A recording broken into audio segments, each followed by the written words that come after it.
স্ট্রংরুমে CCTV blackout, কমিশনের দ্বারস্থ তৃণমূল প্রার্থী পার্থপ্রতিম রায়।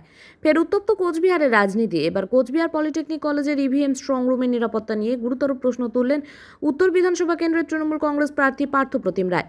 গতকাল মধ্যরাতে স্ট্রংরুমে সিসিটিভি মনিটর বেশ কিছুক্ষণ বন্ধ থাকার ঘটনায় ষড়যন্ত্রের গন্ধ দেখছে ঘাসফুল শিবির। এই মর্মে আজ নির্বাচনী অবজারভারের কাছে লিখিত অভিযোগ দায়ের করেছেন তিনি। ঠিক কী ঘটেছিল?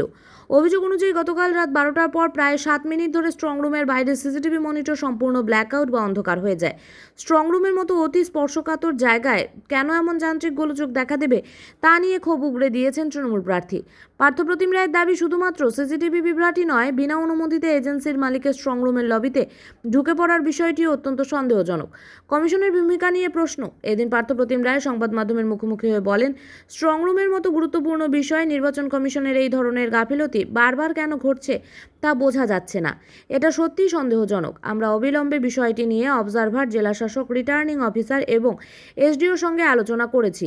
আমাদের দাবি, ওই 7 মিনিটের ফুটেজ অবিলম্বে প্রকাশ করতে হবে। পাশাপাশি বিনা অনুমতিতে লবিতে বহিরাগতদের প্রবেশ কেন আটকানো গেল না তারও জবাব চাই। পরবর্তী পদক্ষেপ। ইতিমধ্যে এই ঘটনার প্রেক্ষিতে অবজারভারকে লিখিত অভিযোগ জমা দেওয়া হয়েছে। তৃণমূল নেতৃত্বের দাবি, নির্বাচনের স্বচ্ছতা বজায় রাখতে কমিশনকে আরও কঠোর হতে হবে। এই সিসিটিভি বিভ্রাট কি নিছকই যান্ত্রিক ত্রুটি, নাকি এর পেছনে অন্য কোনো উদ্দেশ্য ছিল তা নিয়ে তদন্তের দাবি জোরালো হচ্ছে। অন্যদিকে নির্বাচন কমিশনের পক্ষ থেকে এই বিষয়ে এখনও কোনো আনুষ্ঠানিক বিবৃতি পাওয়া যায়নি। তবে গোটা পরিস্থিতির ওপর কড়া নজর রাখছে রাজনৈতিক মহল।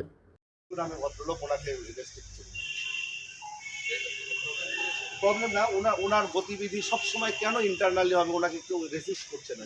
যখন প্রবলেম হয় ওই সময় তো যাচ্ছে না, ওই সময় যাচ্ছে না, ওনার সেই সময় প্রবলেম হয় না। কালকে দুপুরবেলা আমি দেখেছি উনি করিডোরের উপরে যাচ্ছেন।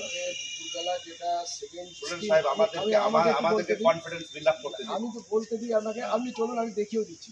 কালকে যেটা এই প্যারালাল ক্যামেরা লাগানো হয়েছে দুটো স্ট্রং রুমের জন্য, সেটার কাজ চলছিল।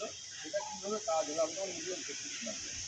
উনি সেইভাবে ওনার না না, আপনি সেটা ছিলেন না স্যার, আমি ছিলাম, আমি এসেছি তখন আপনারা কেউ ছিলেন না। এখানে আমি এসেছিলাম। আননেসেসারি কোথায় ঢুকে হবে না, যখন হবে ক্লিয়ারলি আপনারা সঙ্গে থাকবে, চেক করার জন্য হবে। আমি কালকে ওনাকে বলেছিলাম, ওনার আইডেন্টি কার্ড আমি দিয়েছি যে আপনি কে, তখন বললো যে আমি এজেন্সি। বলছি আপনি তুমি একা একা কেন? আমরা যখন যাচ্ছি একজন হয়তো ম্যাজিস্ট্রেট থাকছে, না যে একজন ফোর্স থাকছে, তাহলে উনি একা কেন? একাই যাবে না, আমাদের সঙ্গেই যাবে। ঠিক আছে, কাইন্ডলি এসে উনি ক্যামেরাতে দেখেছে, ব্যাপারে একই চেক করার জন্য গেছে, একই যাবে। ঠিক আছে।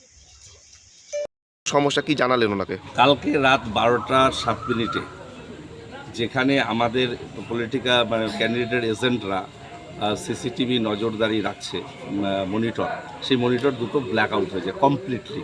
প্রায় 7 মিনিট তার কোনো ফুটেজ আমাদের কাছে নেই। তাহলে এই 7 মিনিট কী হলো, এই জায়গাটা আমাদের এনশিওর করা দরকার। আমরা ইন্টারনাল ফুটেজ চেক করার জন্য তাদেরকে বললাম। এবং কেন বারবার এই ধরনের ঘটনা ঘটছে, কখনো একটা ক্যামেরা ব্ল্যাক আউট হচ্ছে, কখনো গোটা মনিটর ব্ল্যাক আউট হয়ে যাচ্ছে বারে বারে। এবং যে এজেন্সি কাজে দিয়েছে সেই এজেন্সির গতিবিধি নিয়েও আমার সন্দেহ দেখা দিয়েছে। তিনি যখন তখন যেখানে সেখানে ঢুকে যাচ্ছেন কেন, এবং কোথাও একটা আমরা গাফিলতি আমাদের খুব নজরে পড়ছে। এই বিষয়টা আমরা ক্লিয়ার আউট হওয়ার জন্য আমি সকালবেলা ডিএম সাহেবকে ফোন করি এবং আরও সহ যারা দায়িত্ব আছে তাদের সবাইকে ডেকে কথা বলতে চাই। তারা আসেন, আমিও নিজে আসি, সবার সঙ্গে কথা বলে বেশ কিছু গলত আমাদের নজরে আসে। আমরা ইন্টারনাল সিসিটিভি ফুটেজটা চেক না করা পর্যন্ত আমি সন্দেহ নিরসন হচ্ছে না। সেই জায়গায় দাঁড়িয়ে আমি বেশ কিছু প্রশ্ন জেলা শাসকের সামনে তুলেছিলাম ডিস্ট্রিক্ট ইলেকশন অফিসার হিসাবে। আমি অবজারভারকে বিষয়টি বলেছি। আশা করি তারা আমাদেরকে নিশ্চয়তা দেবে এ ধরনের ফিসি অ্যাক্টিভিটিস কেন হচ্ছে, স্ট্রং রুমে বারে বারে এ ধরনের কেন অভিযোগ হচ্ছে।